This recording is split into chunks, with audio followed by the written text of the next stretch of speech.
Hi ಎಲ್ಲರಿಗೂ welcome to my Kannada vlog. ಇವತ್ತಿನ vlog ಬಂದು horse racing experience in Melbourne. All over ಆಸ್ಟ್ರೇಲಿಯಾದಲ್ಲಿ ಇಂದ ನವಂಬರ್ವರೆಗೂ ಡಿಫ್ರೆಂಟ್ ಲೊಕೇಶನಲ್ಲಿ ಹಾರ್ಸ್ ರೇಸಿಂಗ್ ನಡೆಯುತ್ತೆ.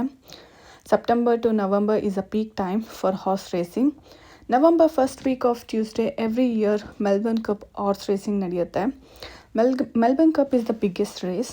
ನನಗೆ ಹಾರ್ಸ್ ರೇಸಿಂಗಲ್ಲಿ ಇಂಟ್ರೆಸ್ಟ್ ಬಂದಿದ್ದು after watching a movie Ride Like a Girl. ಇದು documentary about Michel pain and ಇವರು the first female jockey to win the Melbourne cup. Very inspiring story and entertaining movie ಇದು. ಅಕೇಶ್ನಲ್ಲಿ ನಾನು ಮತ್ತು ನನ್ನ ಹಸ್ಬೆಂಡ್ ಹಾರ್ಸ್ ರೇಸ್ಗೆ ಹೋಗ್ತಿರ್ತೀವಿ. ಈ ಸಲ ಫ್ಯಾಮಿಲಿ ಇವೆಂಟ್ ಅಂತ ಆರ್ಗನೈಸ್ ಮಾಡಿದರು. ಸೊ ನಾವು ಕಾಫೀಲ್ಡ್ ರೇಸ್ ಕೋರ್ಸ್ಗೆ ಹೋಗಿದ್ವಿ. Free flowing drinks, food, ice cream ಮತ್ತು ಕಿಡ್ಸ್ ಆ್ಯಕ್ಟಿವಿಟೀಸ್ ಕೂಡ ಇತ್ತು. ದೆನ್ ಫ್ರೀ ಸ್ಕಿನ್ ಚೆಕಪ್ ಕೂಡ ಇತ್ತು. ನಾನು ಹಾಗೆ ಸ್ವಲ್ಪ ಲಿಮಿಟೆಡ್ ಆಗಿ ಬೆಟ್ಟಿಂಗ್ ಕೂಡ ಮಾಡಿದ್ವಿ. ಹಾರ್ಸ್ ರೇಸಿಂಗ್ ವೈಬ್ ತುಂಬ ಚೆನ್ನಾಗಿರುತ್ತೆ. ಬಟ್ ಮೇಕ್ ಶ್ಯೂರ್ ಬೆಟ್ಟಿಂಗ್ ಅಂತ ಮನಿ ಕಳ್ಕೊಬೇಡಿ. ಫಾಲೋ ಮಾಡ್ಕೊಳ್ಳಿ ಇದೇ ರೀತಿಯಾದ ಇಂಟ್ರೆಸ್ಟಿಂಗ್ ವೀಡಿಯೋಸ್ಗೆ. Thank you so much for watching.